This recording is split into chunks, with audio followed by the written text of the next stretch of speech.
जय श्री कृष्ण चैतन्य प्रभु नित्यानंद श्री अद्वैत गदाधर श्रीवासादि गौर भक्तवृंद।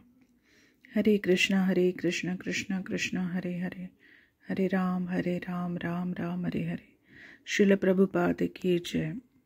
श्रीमद्भागवतम स्कंद क्रमांक 1 अध्याय क्रमांक 6 नारद व्यास संवाद, श्लोक क्रमांक 15। तस्मिन्निर्मनुजेरन्ये पिप्पलोपस्थ आश्रितः आत्मनात्मा नमात्मस्थं यथा श्रुतं चिंतयम्। त्यानंतर त्या निर्जन अरण्यात एका पिंपळ वृक्षाच्या सावलीत बसून ज्याप्रमाणे मी त्या मुक्तात्म्याकडून ऐकले होते त्याप्रमाणे माझ्या बुद्धीचा उपयोग करून हृदयस्थ परमात्म्याचे ध्यान करू लागलो। तात्पर्य, साधकाने आपल्या स्वतःच्या इच्छेनुसार ध्यान न करता प्रामाणिक आध्यात्मिक गुरूच्या माध्यमाने अधिकृत शास्त्रांप्रमाणे आणि प्रत्येक प्राणीमात्राच्या हृदयात निवास करणाऱ्या परमात्म्याच्या चिंतनात प्रशिक्षित झालेल्या आपल्या बुद्धीच्या योग्य प्रयोगाने ध्यानाविषयी पूर्ण ज्ञान प्राप्त करावे।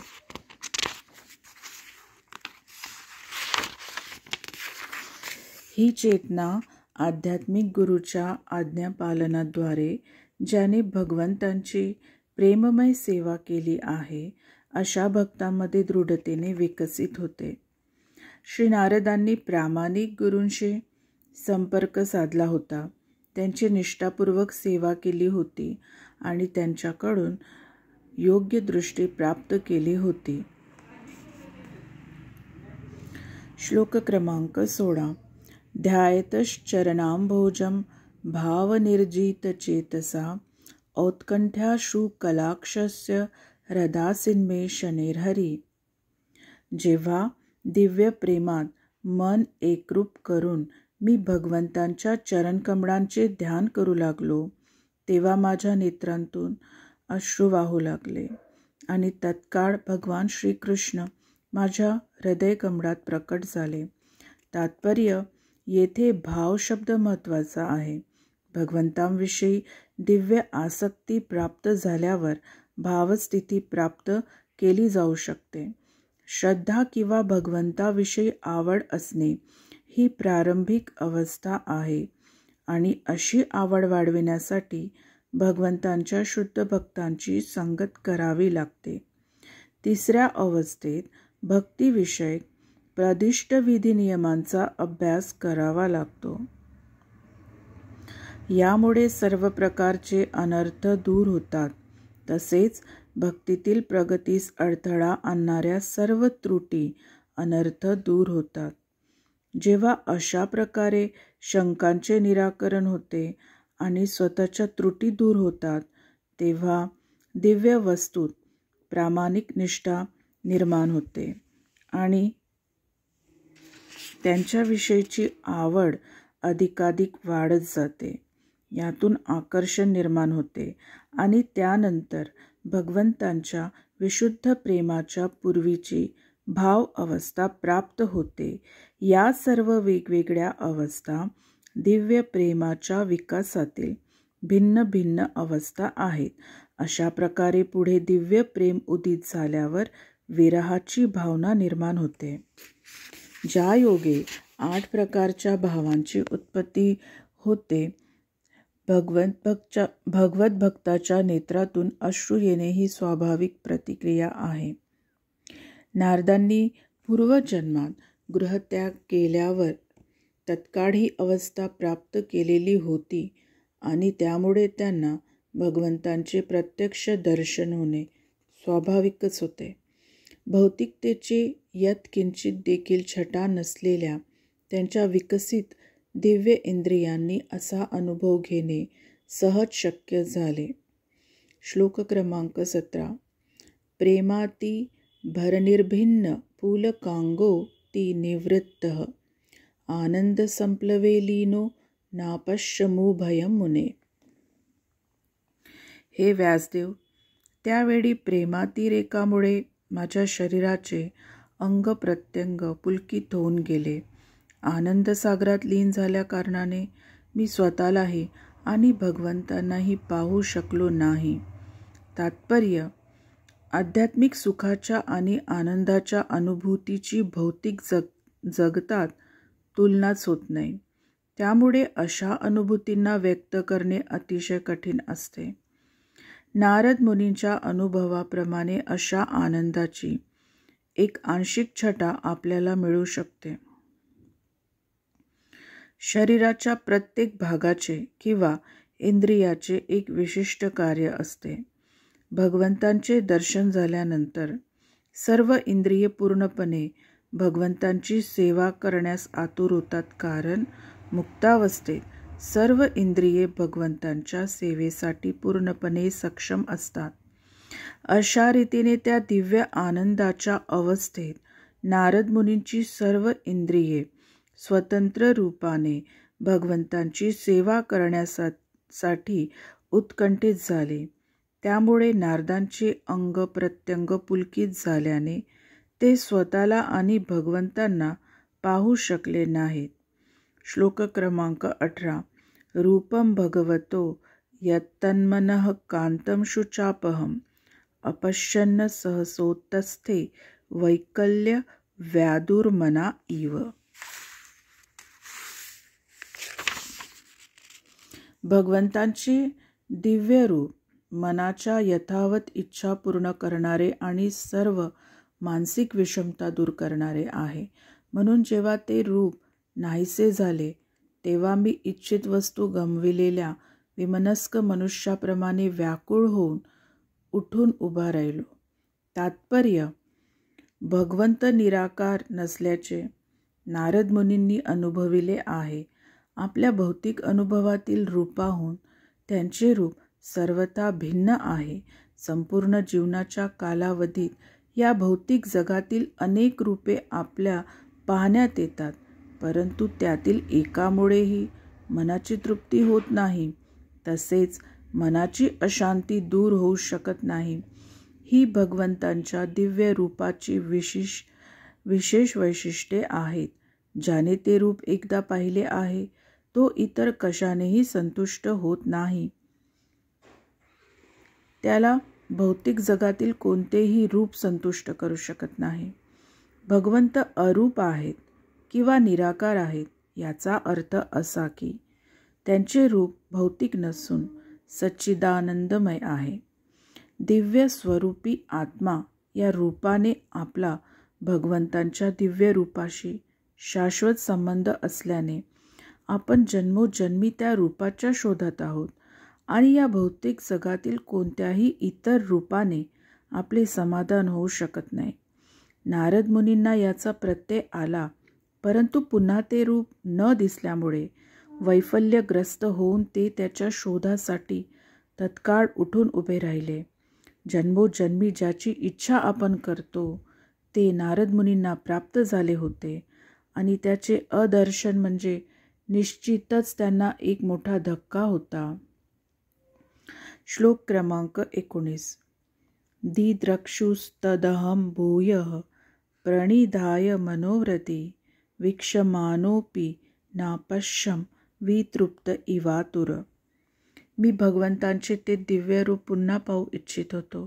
त्या दिव्य रूपाचे पुन्हा दर्शन व्हावे म्हणून मी उत्सुकतेने हृदयात चिंतन करू लागलो. तथापि मी ते रूप पाहू शकलो नाही. अशा प्रकारे असंतुष्ट झाल्यावर मी दुःखी होऊन उठलो. तात्पर्य: भगवंतांच्या रूपाचे दर्शन करण्यासाठी कोणताही यांत्रिकी विधी असत नाही. ते सर्वस्वी भगवंतांच्या अकारण कृपेवर अवलंबून असते. ज्याप्रमाणे आपण सूर्याकडे कोणत्याही वेळेस उगविण्याची मागणी करू शकत नाही, त्याप्रमाणे आपल्या दृष्टीसमोर उपस्थित होण्याची मागणी आपण परमेश्वराकडे करू शकत नाही. सूर्य आपल्या समयानुसार उगवेल, त्याप्रमाणे भगवंत स्वतःच्या अकारण करुणेने स्वेच्छेने प्रकट होतात. आपण केवळ योग्य वेळेच्या प्रतीक्षेत राहून भगवंतांच्या सेवेतील निर्धारित कर्तव्ये करीत राहावे. नारदांना असे वाटले होते की पुन्हा त्याच प्रकारच्या प्रक्रियेने भगवंतांचे दर्शन होऊ शकते. परंतु प्रथम प्रयत्नात जरी ते यशस्वी झाले होते, तरी नंतर अथक प्रयत्न करून देखील त्यांना सफलता मिळाली नाही. भगवंत बंधनातून मुक्त आहेत. केवळ अनन्य भक्तीच्या बंधनानेच ते बांधले जाऊ शकतात. ते आपल्या भौतिक इंद्रियांना दृश्य नाहीत आणि अनुभवगम्यही नाहीत. जेव्हा पूर्णपणे त्यांच्या दयेवर अवलंबून राहून केलेल्या भक्तीतील प्रामाणिक प्रयत्नाने ते प्रसन्न होतात, तेव्हाच ते स्वेच्छेने दर्शन देतात. श्लोक क्रमांक 20. एवं यतन्तं विजने मामाह गोचरो गिराम गंभीरलक्षणया वाचा शुचः प्रशमयन्नीव.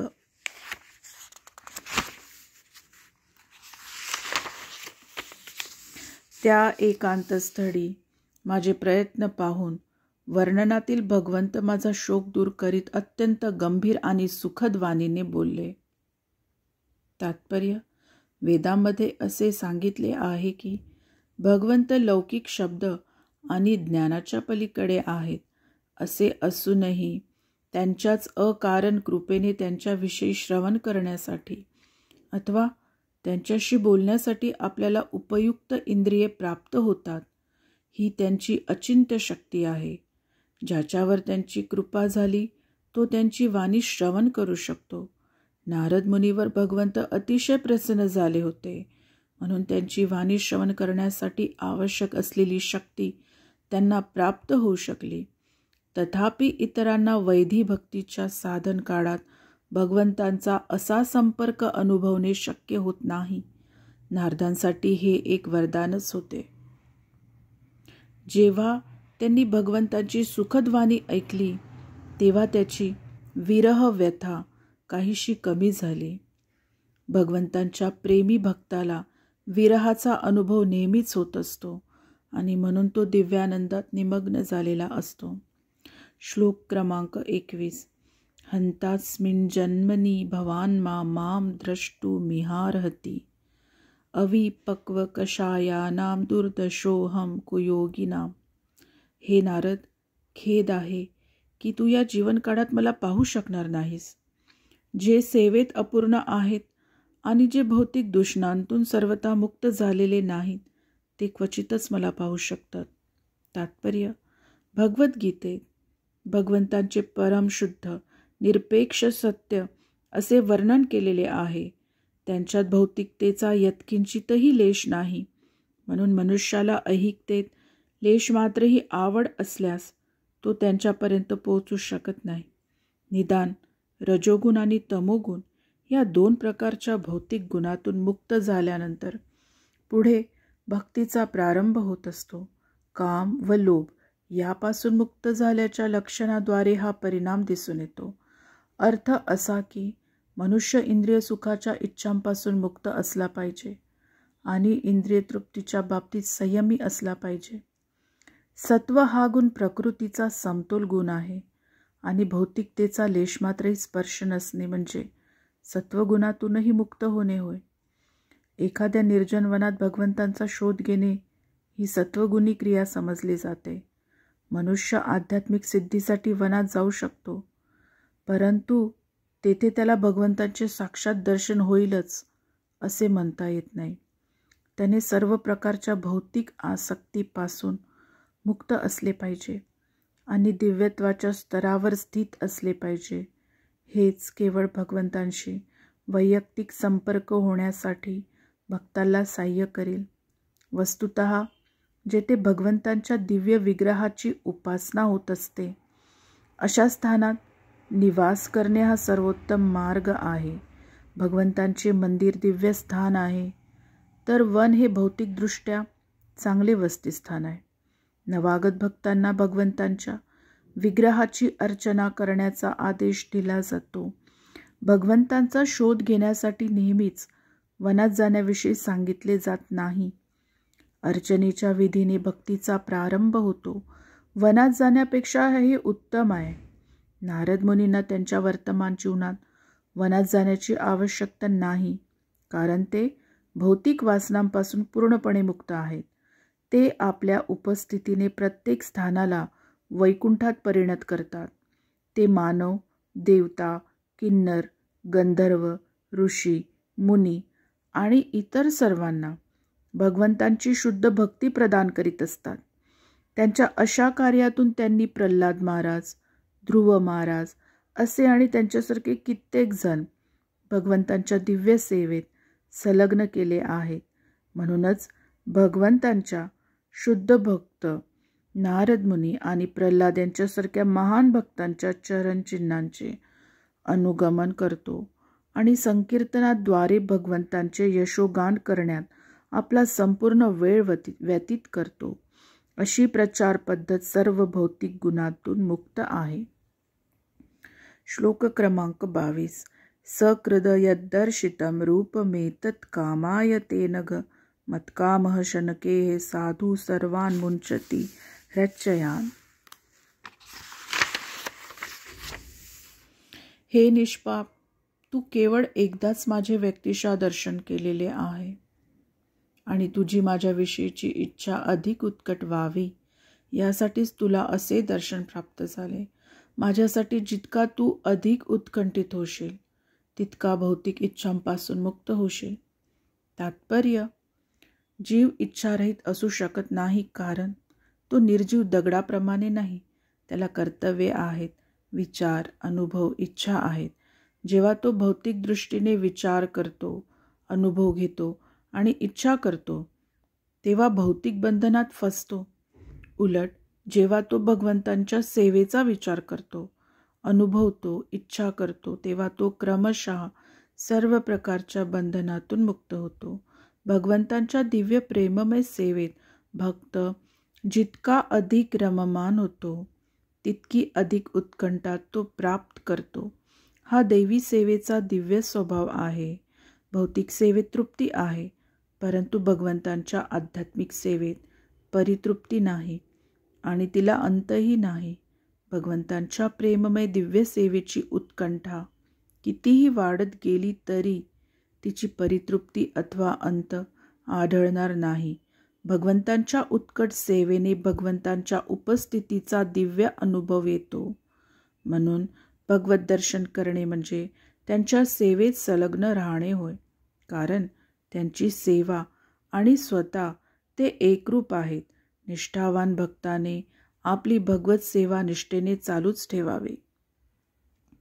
त्याविषयी भगवंत योग्य मार्गदर्शन करतील. नारदांना कोणतीही भौतिक इच्छा नव्हती आणि तरीही त्यांची भगवंताविषयीची उत्कंठा अधिक वाढविण्याविषयी त्यांना सांगण्यात आले होते. श्लोक क्रमांक 23. सत्सेवया दीर्घ यापी जाता मयि दृढा मती हित्वा वद्य मिमं लोकम गंता मज्जनतामसी.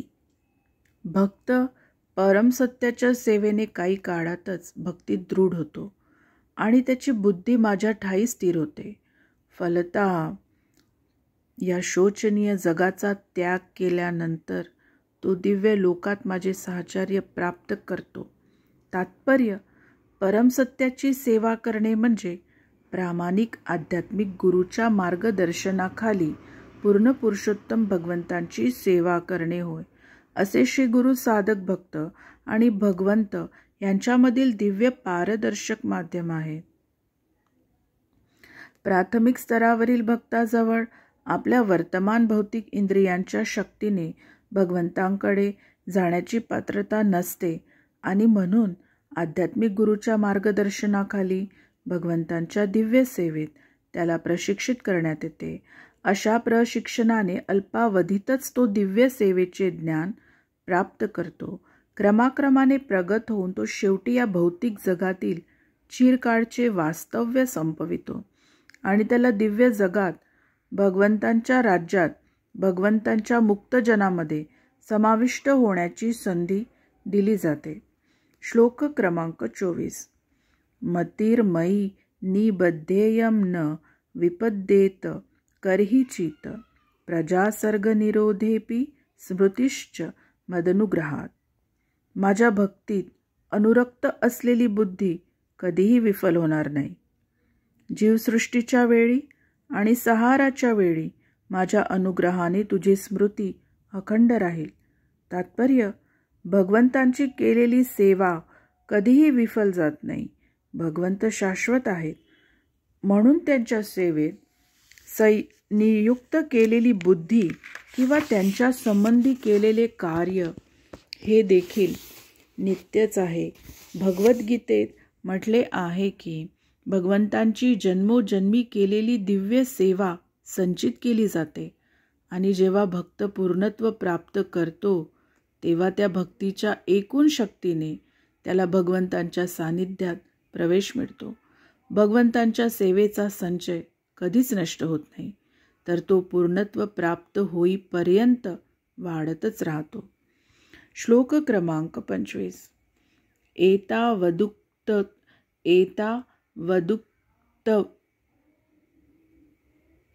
एतावदुक्तवो परराम तन्महृद भूतं नभो लिंगमीश्वरम् अहं च तस्मै महतां महीयसे शीर्ष्णावनाम विदधे नुकंपित. तेव्हा शब्दातून व्यक्त होत असलेल्या परंतु नेत्रांना अदृश्य असलेल्या त्या अनंत आश्चर्यमय श्रेष्ठ पुरुषाने आपले कथन थांबविले. मी कृतज्ञतेच्या भावनेने मस्तक नमवून त्यांना प्रणाम केला. भगवंतांचे तात्पर्य, भगवंतांचे दर्शन झाले नाही आणि केवळ त्यांचे शब्द ऐकू आले तरी काही हानी नाही. भगवंतांनी आपल्या उच्चवासातून 4 वेद निर्माण केले. त्यांचे दर्शन आणि साक्षात्कार वेदांच्या दिव्य उच्चारणातून होतो. त्याचप्रमाणे भगवद्गीता भगवंतांची शब्दाभिव्यक्ती आहे आणि त्यांच्या स्वरूपात आणि भगवद्गीतेत काही अंतर नाही. सारांश असा की भगवंतांना दिव्य ध्वनीच्या निरंतर उच्चारणाने पाहिले आणि ऐकले जाऊ शकते. श्लोक क्रमांक 26. नामान्य नंतस्य हतत्रपपठन गुह्यानि भद्रानि कृतानि च स्मरन् गाम पर्यटस्तुष्ट मनागतस्पृह कालं प्रतीक्षण विमदो विमत्सर.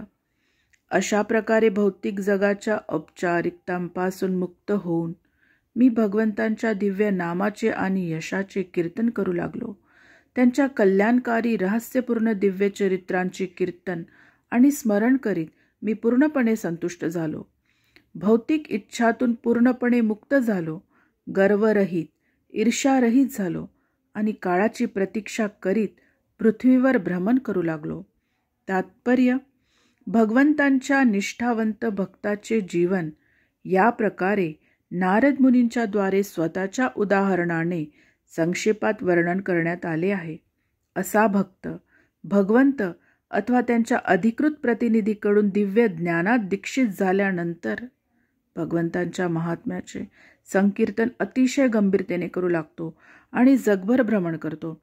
अशा भ्रमणाने इतर जनही भगवंतांच्या महिम्याचे श्रवण करू शकतात. अशा भक्तांना भौतिक लाभाची इच्छा असत नाही. भगवतधाम प्राप्त करण्याच्या एकमेव इच्छेने ते प्रेरित झालेले असतात. भौतिक शरीराचा त्याग केल्यानंतर त्यांना त्याची अवश्य प्राप्ती होते. भगवंतांच्या धामात परत जाणे हे जीवनाचे परम लक्ष्य आहे आणि तेच त्यांचे ध्येय असल्यामुळे ते कधीही कोणाशीही ईर्ष्या द्वेष करीत नाहीत आणि भगवतधामात जाण्याच्या पात्रतेचा गर्वही करीत नाही.